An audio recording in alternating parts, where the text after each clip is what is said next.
next weekend. Have a great night, everyone. Good night.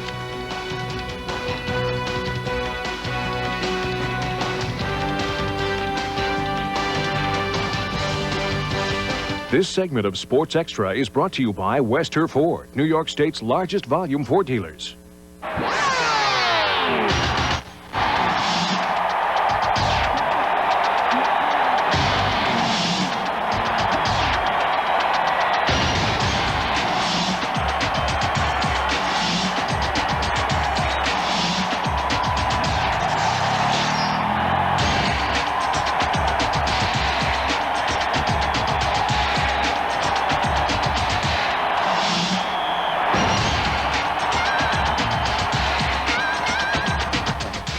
And hello again, everybody, and welcome to Sports Extra. We should have a real good time tonight as we talk about the Buffalo Bills season just past, what may lie ahead, and, of course, the ongoing playoffs without the Buffalo Bills. Hello again, everybody. I'm Ed Kilgore, along with Mike DeGeorge, Stu Boyer, Josh Mora. Bills General Manager John Butler joins us live in just a little bit, and we should also have a very lively discussion from amongst the four of us here who don't exactly see eye to eye on just what the Bills should do next as they proceed into the 1997 season.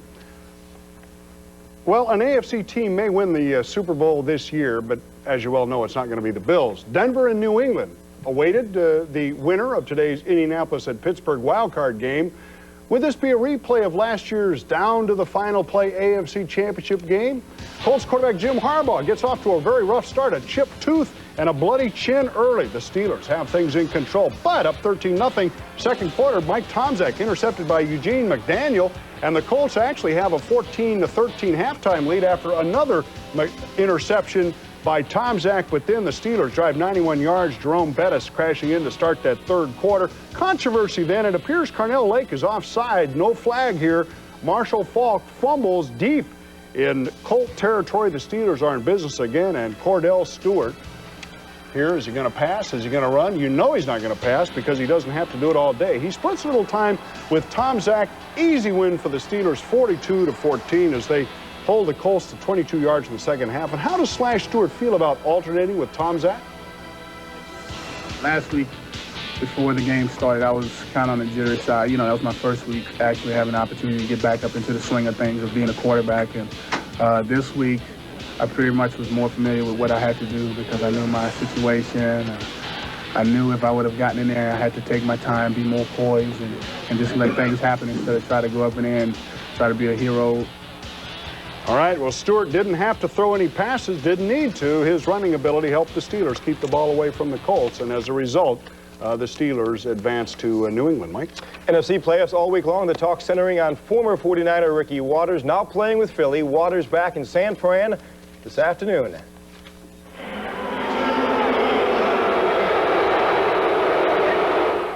I would say a few boos there for the former Niner, who had just 57 yards, winds gusting up to 60 miles an hour, and it affects Gary Anderson. 39-yard field goal wide left. No score at that point. We go to the second quarter and the first TD of the game. Watch Steve Young just doing it all. Nice quarterback keeper, making the moves, getting drilled at the goal line, but holding on. Niners up 7-0 at this point. Eagles killing themselves in the red zone this afternoon. 2 interceptions, including this one just before half, and that missed field goal. Here's the spectacular catch of the game coming by Jerry Rice. Who else? Yeah. Taking it inside the 5-yard line, and then Young and Rice will cap it off right here. The scoring on the afternoon. Young rolling out, hitting Jerry in the corner of the end zone. That made the final. 14-0. 49ers. The 49ers heading to Green Bay, where they will meet the Green Bay Packers. Ed? Okay, well, nearly lost in the disappointment of losing in the first round of the playoffs is the fact that the Bills were one of only 2 AFC teams to win at least 10 games this season after winning 10 or more games last season. Pittsburgh was the other one, if you want to know. A good season for the Bills? Yes, if you ask fans in places like New Orleans, Atlanta, and St. Louis, among others. No, if your fans expected you to go back to the Super Bowl. Josh Moore looks at the Bills' season past. Here at the Buffalo Bills, they're very serious about winning the championship. It was a season that started with so much hope, so much promise, such high dreams. But it was a season that also ended much too soon. I don't have a lot of answers. Disappointed, but I don't have a lot of answers. The echoes of this empty ending were apparent far earlier. In Week 6, the Bills fell to 4-2 with a loss to Miami. a loss in which the Dolphins sacked quarterback Jim Kelly 7 times. Kelly also threw 3 interceptions. For the first time, Jim Kelly's confidence seemed shattered, and his voice was that of a defeated man. I think I'm man enough to realize that if you can't get it done, I don't care what position you're playing, whether it's quarterback, running back, receiver, line, defense, special teams. If you're not doing what you're supposed to be doing out there, maybe move on to something else. The Bills rebounded with a victory over the Jets, but a Sunday night loss in New England, sealed with the Patriots' defensive touchdown, left the offense searching for its identity. Then, however briefly, came the salad days of November. 4 wins and 4 starts. The offense found its rhythm in the sweet music of the K-gun. The offensive line and running back Thurman Thomas stayed healthy. And when November ended, the Bills had a 9-3 record and held the 2nd seed in the AFC. But then, the dog days of December. Devastating losses in Indianapolis, in Seattle, and in Miami exposed holes in the Bills' rusting armor. While the Bills never questioned whether they had the talent to make a playoff run, some wondered if they still had any fight left inside. Each and every guy on this team has to critique himself. If he's not doing his job, he needs to get the hell out of there and let somebody in there that wants to do their job. The Bills courageously scrapped out a win over Kansas City to reach the playoffs, but then yesterday, in the wild card round, the brash Jacksonville Jaguars ran them into submission. And when the game ended, the Jaguars seemed poised on the verge of great things, a team with years of promise ahead. While the Bills lay on the field like so much strewn wreckage, the train of destiny come apart. They seem like the team today that we used to be.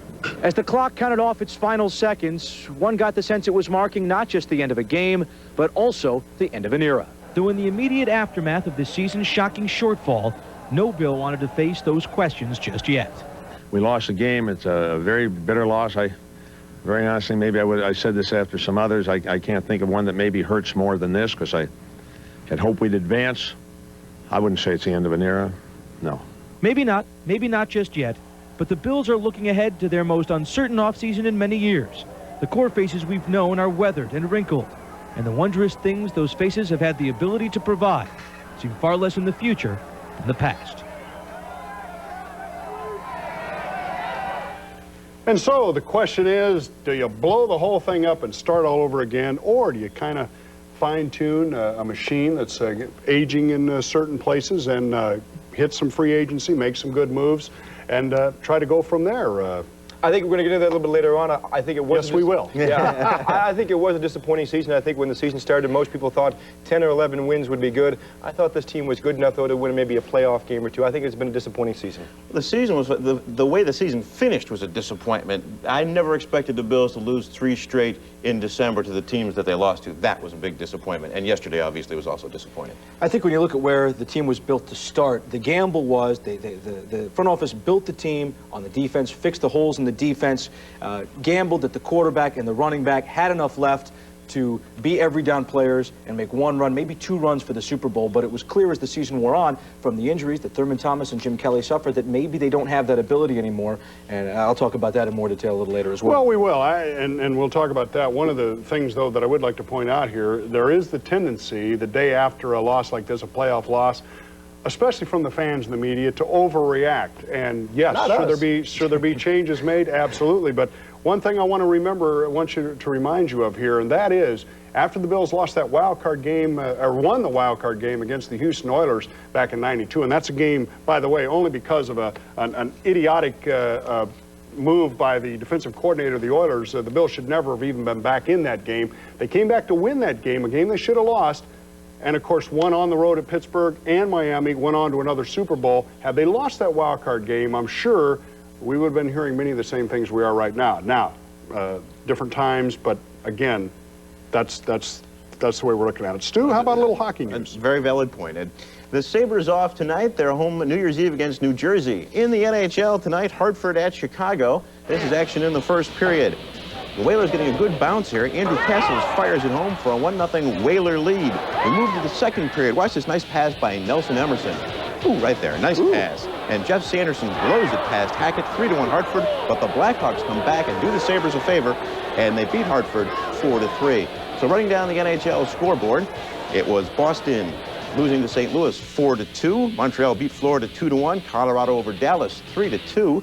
San Jose and Vancouver postponed because of weather in Vancouver, and Philadelphia over Calgary 4-2. Just under 7,000 fans watched the Blizzard beat Milwaukee 12-8 this afternoon at the Marine Midland Arena. The Blizzard are 7 up and 6 down. They've won 7 of their last 9. Buffalo is at Toronto Friday night. College basketball this afternoon. The Dr. Pepper Classic in Chattanooga. Canisius gets a win, 63-49. Kevin Thompson, 22 points. The Griffs are home January 2nd at the Kessler against Colgate. And a big day for St. Bonaventure, too. The Bonnies beating Arizona 68-57. Arizona State, excuse me.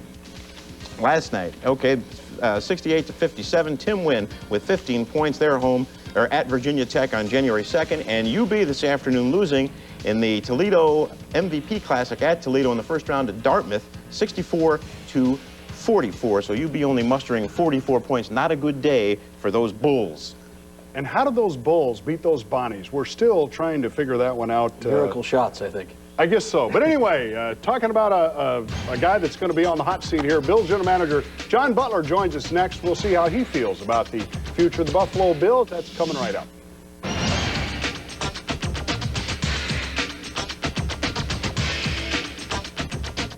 The West-Her Automotive Group would like to wish all its customers, past, present, and future, the happiest holidays. Buon Natale. Feliz Navidad. Hanukkah Sumeach. Wesołych Świąt. Greatly Weihnachten. No matter what the language, the feelings are the same. From all the employees of the West-Her family, happy holiday to you and yours. Ushna Klovich. Does he work for us?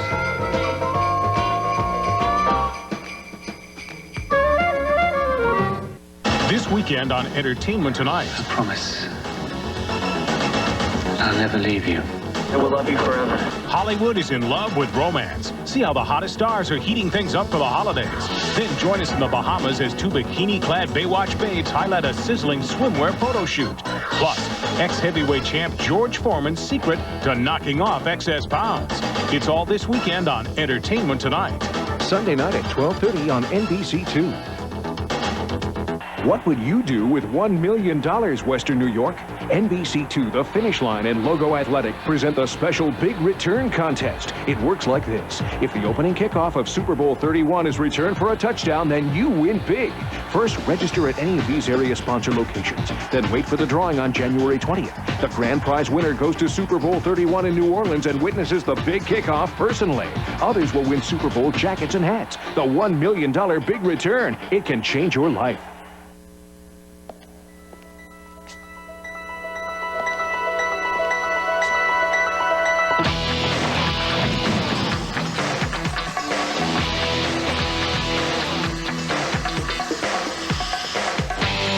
Nissan year-end sales event. Buying a new Nissan has never been easier. The Nissan year-end sales event ends January 6th. I didn't think about that. That could be a lot of other people too. So I mean that's part of the game. I've said it before. Bills Veteran Center Ken Hull talking about his future with the Buffalo Bills, and General Manager John Butler joins us now. And John, I guess the first question, at least there was a report in the newspaper that Kent is going to announce his retirement tomorrow or soon. And is there anything at all you can tell us? I read the report. I really don't know it. I have not talked to Ken about it. A lot of times after the tough loss and emotion of a ball game, things may be said, but Kent's never come to myself or Coach Levy to express that. Now, if that comes tomorrow, we'll see, but it hasn't been said to me yet. Other person we haven't heard from yet is quarterback Jim Kelly, who left the field with a concussion. And have you talked to him, and how is he? Ed, I talked to him last night after the game. He started to have his senses back. He became ill, no doubt about it, but he was in the shower. He knew his surroundings, where he was at. He was starting to feel better again, did have the headache. Our medical staff's been in touch with him all day today, so I'm sure he's fine, or I would have heard about it now. And, of course, that wasn't a fumble, as the officials... yeah, the knee was down. I guess that's a moot point at this point. It's a moot point, yes.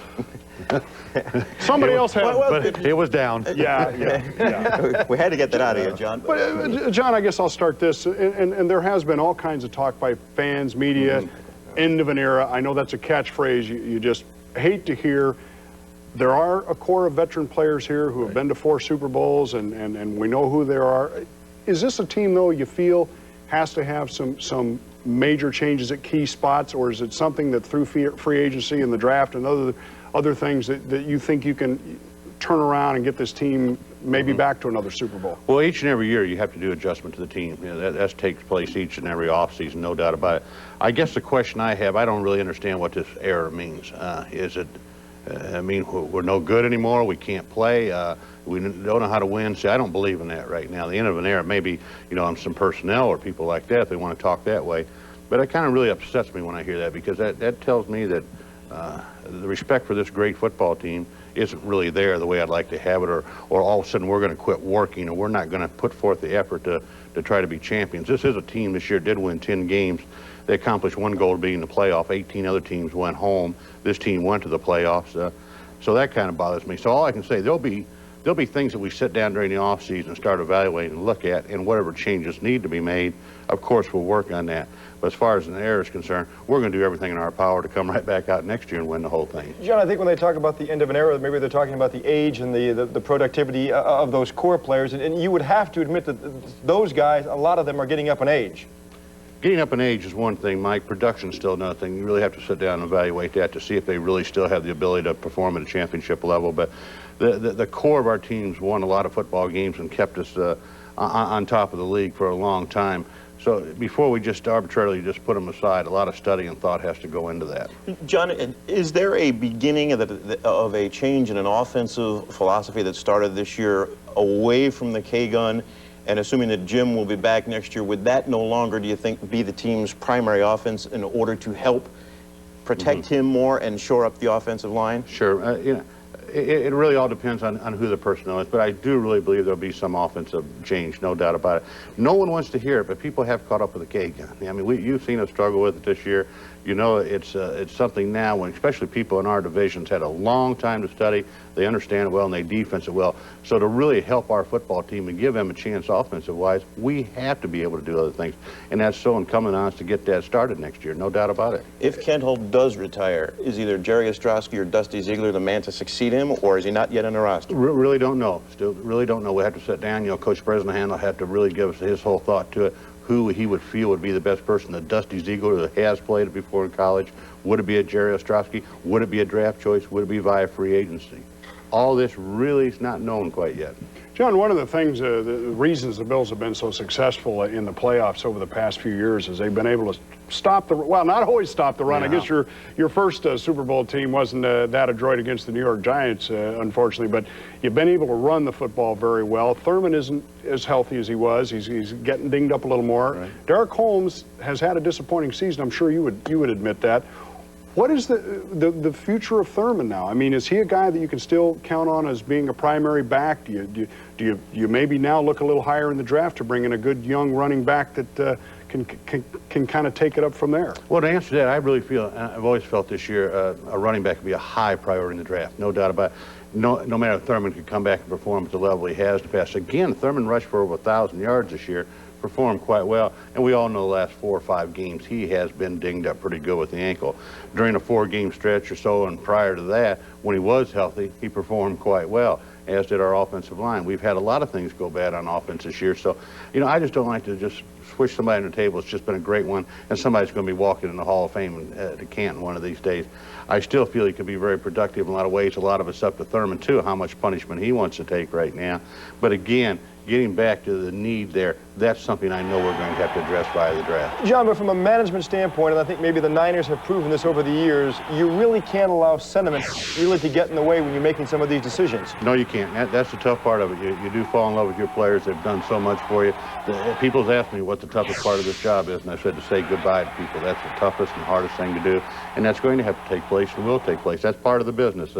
One no one likes, but you got to do what's best for your football team. So that's going to happen. Do you plan to be any more active in free agency this year than you have been in the past? And how are the Bills salary cap wise in order to do that? Well, I'd say that's going to be the real tough part of it, Stu, right there. It's just the salary cap. We know it's not going to go up this year, hardly at all. We've already been to meetings. I was at one a couple weeks ago in Dallas, and they informed us on that. So it's going to be tough. And I'm not so sure, you know, there comes a time when you still better have all that young talent coming. And a lot of times in the free agent market, you have to go out and get some of the older players. The ones that have come in here have stepped in and just done a brilliant job for us. But I don't know how big a player will be in that right now. We got to see what the cap is, how we do on the draft, really how we want to adjust this football team.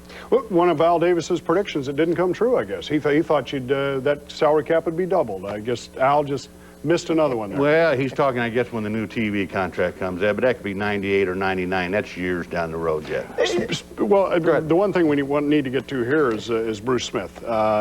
Bruce has a year left on his deal. He's made it quite apparent that he wants to redo that. Who knows what the market value on Bruce would be, but in a worst case scenario, if he wants just something that's unreasonable and only you and Ralph Wilson would know where that is, would you ever consider trying to make a deal for him while you still had him under contract, or are you going to do everything you can to try and... As I speak right now, no, I don't receive a deal or anything on Bruce Smith. I think that's one of the greatest players to ever line up there. And even saying that, that usually ends up costing you a lot of money. That's somebody right now. That cost you $500 grand right there, yeah. We got to recognize that he is a very talented and great player. You hate to say never that you wouldn't do something, but right now I still feel he's so productive and so good that you just don't want to tear apart your team out of spite or something like that. So we'll sit down, I'm sure, when it's the appropriate time and visit with Bruce. Hey, John, doesn't this offseason really begin, though, with the future of Jim Kelly? I mean, whether he stays, whether you give him a long-term contract, and can you afford to give him a long-term contract at this situation right now? Well, that's what you do, Mike. That's what I've really been trying to say tonight. Right now, when all the emotions are done, we plan on playing this week. So, you really don't look into the future so much right now. But now we'll sit back, the evaluations from the coaches will come in. Marv and I have a chance to meet. We'll meet with Mr. Wilson later on, too, and really start to set our game plan in motion of what we want to do. But right now, it'll just be all pure speculation because we really don't know which way we're going to go. And we're hearing about retirements and a lot of things. Let's wait and see what really takes place, and from there, we'll go to work. One of the things, you hear a lot of people talking about, who've already written Jim Kelly off for next year. I say, okay, you can make that argument if you want. Tell me who you can bring in that's better. And right now, I think that's a good question. Over the last half of the season, I know he had a quarterback rating of over 90. He got off to that slow start, didn't really like the offensive system. Now, maybe it's easier to change an offensive philosophy and keep him than it is, or would you be interested in a Jeff George, a Rick Meyer, a Heath Schuler, Elvis Gerbach? Well, those are all names. You got to see if they fit within your system. And again, and I'm not trying to, shy away from the question. It's just something I don't know yet, or something that really hadn't been brought to the forefront, or something we really sat down and discussed really heavily. We've been trying for the darndest for the last 16 or 17 weeks to win football games.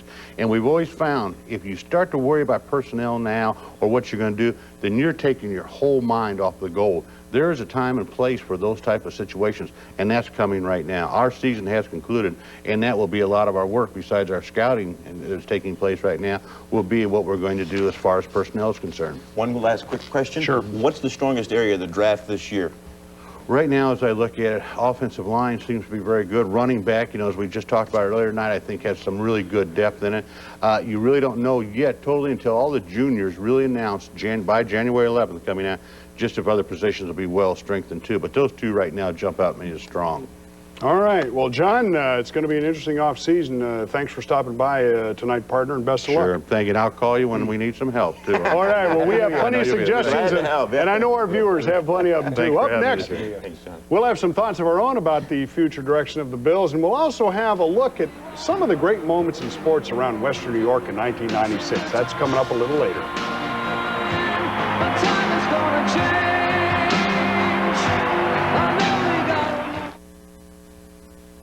It's December. It's back. And it's bigger than ever. No, it's not Aunt Emily's famous fruitcake. It's your Ford dealer's annual end-of-year clearance blowout.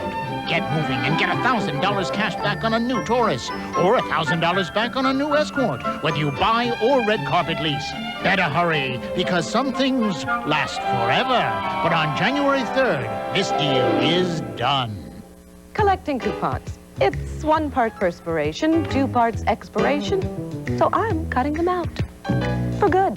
With Ultra Joy, the price is great, and so's the cleaning, so it's like there's a coupon in every bottle. Check it out. You can clean all this using less. Really, Ultra Joy lasts 50% longer on tough grease than so-called bargains. Without coupons, the things I have time to collect are my thoughts. It's like a coupons in every bottle of Ultra Joy. In 1996, Channel 2 News showed you a new look, a new attitude, and a new commitment. With unprecedented coverage of major events in Western New York, reporting on the people and places that matter to you, bringing you the news you wanted to know. In 1997, Channel 2's commitment to community continues, with a growing team of professionals dedicated to covering news, weather, and sports, whatever it takes, wherever news breaks. Channel 2 News. Holiday time. Buick has saved the best gift for last. The last great car clearance. Your last chance to get a dynamite Regal with $2,000 cash off or incredible 0-9 financing. Your last opportunity for special incentives on America's #1 selling LeSabre. Plus, buy any new Buick, your first payment isn't due for 90 days. But you better hurry. All the smart buyers are headed to the Western New York Buick dealers right now. This segment of Sports Extra is brought to you by Dunlop Tires. Simply put, they handle it.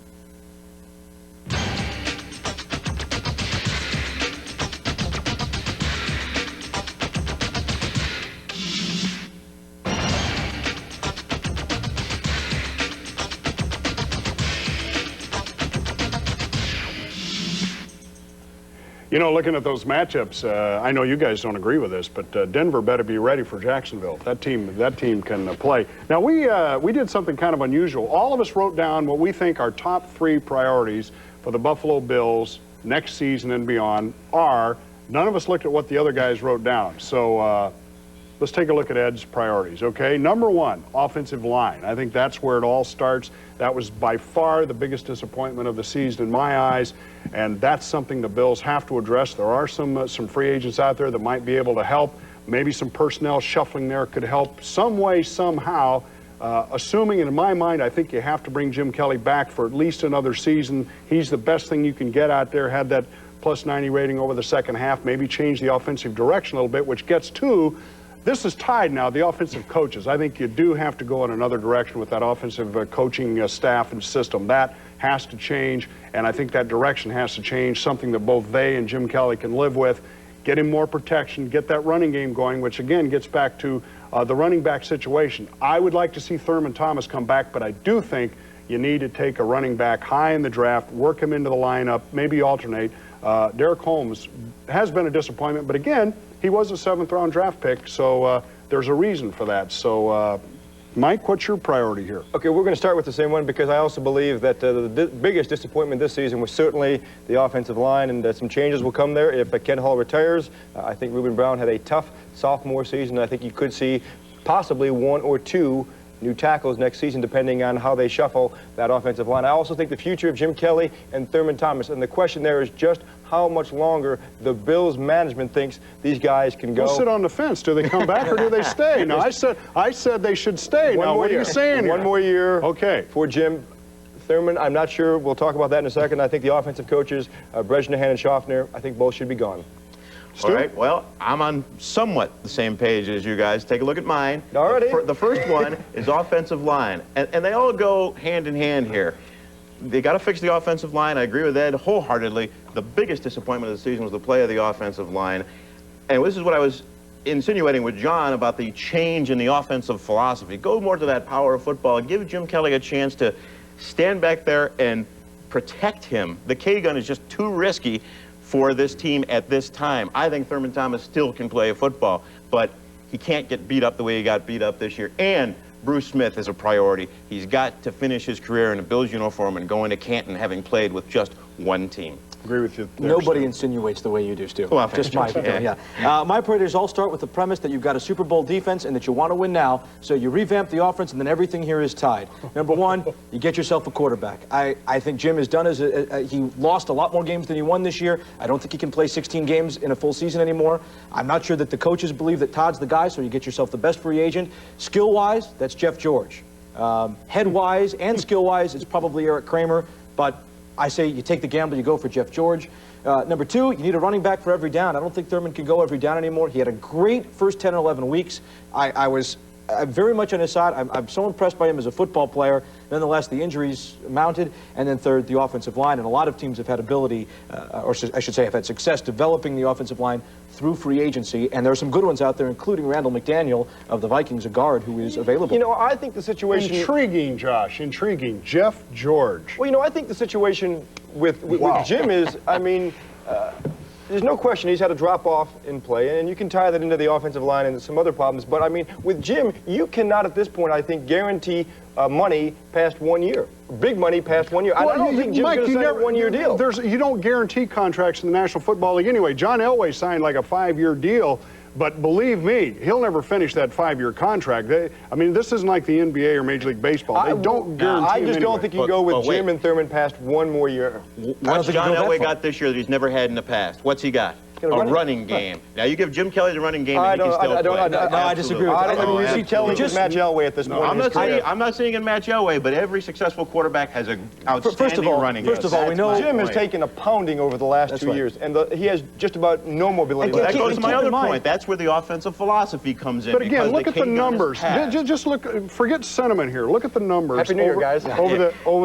See, we do this all the time anyway. We actually really do like each other. But over the last half of the season, despite being sacked over 40 times, which is atrocious, and I don't care how immobile your quarterback is or whatever, they should never be sacked that many times. The offensive line didn't do a good job. The offensive line was terrible this season. They also had no running game. But Kelly, again, had over a 90 quarterback rating over the last 8 games of the year and did also in the playoff game, I'm sure, despite all these problems. And I think if the offensive line gets shored up and you get a good rookie running back in there to spell Thurman. Thurman still has that Harvard champion. He's not in every down running back. I would like Thurman. I'd like Thurman to stay on the team as a third down back. But guys, you can't. How many games did Jim Kelly win this year? Think quick. Any? But maybe the Chiefs. Maybe none. He didn't win a game. Get yourself. There's a great passer out there, a difference maker. But on your take a chance and on your philosophy with Thurman, Josh, you can't pay a guy $2 million to be a third down back, and that's why I'm saying at this point you have to make tough decisions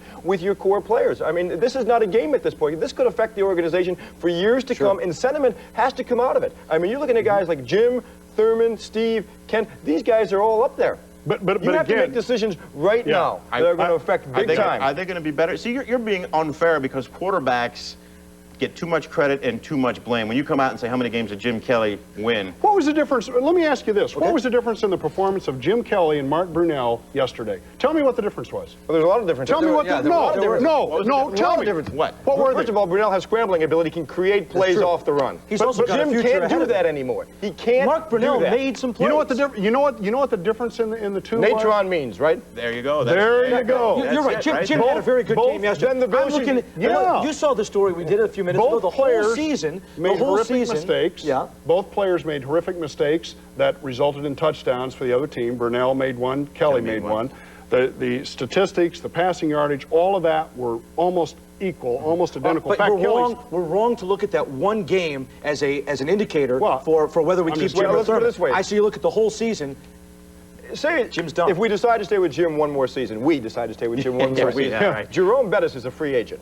You want to play power football? No, you're talking. That's my point. Brandon McDaniel's a free agent, an offensive guard. If you can get a running back who is a difference maker, the quality of Jerome Bettis, which is to say the same position that Jeff George would play at quarterback. I mean, you know, the same kind of role. Jeff George. Then I'd go one more year with Jeff. Jeff George only in that situation. Jeff George, and I'm sorry, Josh, I totally disagree. Me too. He is a loser who has quit everything he's ever done. He quit in high school, he quit in college, and he quit as a pro. He quit on his teammates. Absolutely. He has a great arm. He has a great arm. So what? They have no respect for the guy. I'm telling you, the Buffalo Bills have no respect for him. I would take a chance. But if they could, but I tell you what, if they could somehow get maybe Drew Bledsoe, or you know, Jim, I'm sorry, you know, then that. But anyway. We're going to be back to wrap things up here and take a look also at a great year in sports in '96 right after this. This segment of Sports Extra has been brought to you by Dunlop Tires. Simply put, they handle it.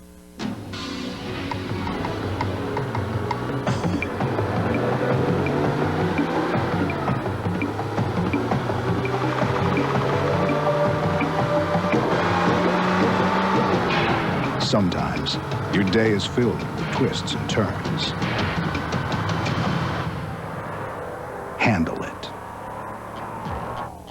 Dunlop tires.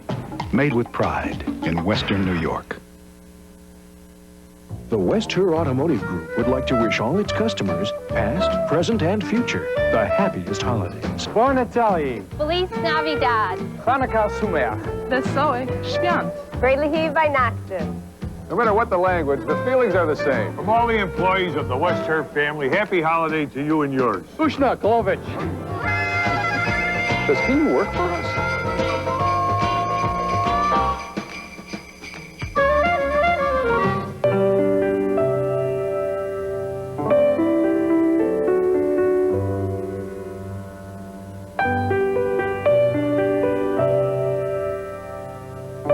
As you walk down the aisle, suddenly you realize that of all the choices you made, one was perfect. You picked him. Tuxedo Junction. We fit your dream. Automotive technology and sales will take a giant leap into the future. It's the new Best Dodge, Western New York's most technologically advanced Dodge dealership. Dodge has changed the rules with its imaginative styling, quality craftsmanship, and solid dependability. We've changed the rules with our state-of-the-art dealership, the new Best Dodge, 3551 Southwestern. See how high technology can make car buying easier. Best Dodge, you'll find the best deal anyone can get. So come on in. Best Dodge, you can't do any better than best. Set pieces provided in part by Rabco Design. Quality commercial casework for all your corporate needs. Set furnishings provided in part by Roses, Western New York's lowest eye-popping prices guaranteed. Transportation for Sports Extra is provided by Zolad's Limousine Service.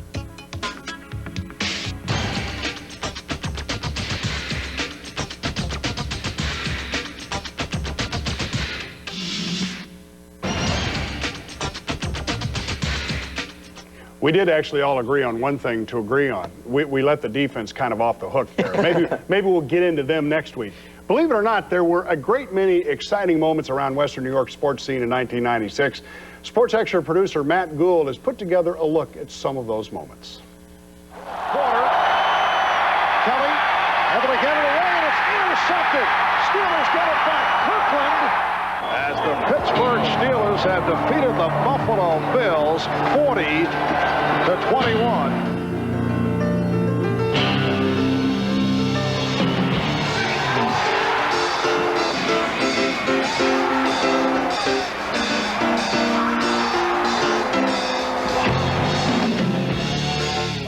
Rebound to Moore. They've got Frazier ahead of the pack. Wow. Exploding. And the Golden Griffins start the celebration. They head for the big dance. This game is over. This is the time to remember, 'cause it will not last forever. These are the days to hold on to, 'cause we won't ever want to. This is the time is gonna change. I know we gotta move somehow, but I don't wanna lose you now.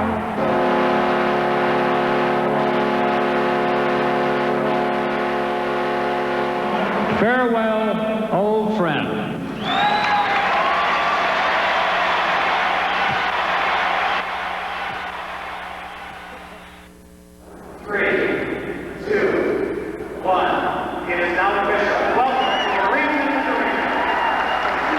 Buffalo Sabres Management Board is pleased to announce that Lawrence Quinn has been promoted to President of the Sabres effective immediately. Yeah, there'll be personnel changes. I think that's no mystery to people. Unfortunately, partner, this is the low light when Frankie LaRue catches the Buffalo captain. The doctors have said that he's going to be 100% within a short period of time, and he's accepted that, and he's excited about that, and he wants to come back. This is what's left of the $4 million Marine Midland Arena Jumbotron. Shattered pieces.